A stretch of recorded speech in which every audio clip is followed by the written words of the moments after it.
आमटी दाखवणार आहे, किंवा मग तुम्ही कालवण म्हणू शकता। घेतलेले ओलं खोबरं, अगदी 1 चमचा घेतलेले आहेत शेंगदाणे, अर्धा चमचा घेतलेले मी आलं किसून घेतलेलं आहे, 1 चमचा घेतलेले आहे जिरे, जिरे तुम्ही खात नसाल तर स्किप केले तरी चालतील। त्यानंतर 1 चमचा घेतलेली खसखस, 1 चमचा घेतलेली आपली भगर आणि 3 ते 4 हिरव्या मिरच्या। सुरुवातीला कोरडच बारीक करायचं, नंतर थोडंसं पाणी टाकून छान अशी पेस्ट करून घ्यायची। बघा छान अशी पेस्ट आपण करून घेतलेली आहे। आपल्याला 1 चमचा तूप टाकून घ्यायचे, 1 चमचा जिरे, आपण केलेलं वाटण त्याच मिक्सरच्या भांड्यात पाणी घालून घेतलेलं आहे।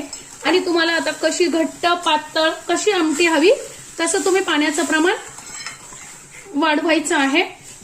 चवीनुसार टाकून घ्यायचं मीठ, मी ते 3 ते 4 आमसूल आणि 1 इंच मी इथं गुळाचा खडा वापरलेला आहे। छान मीडियम गॅसवर आपल्याला ही उकळून घ्यायची आहे।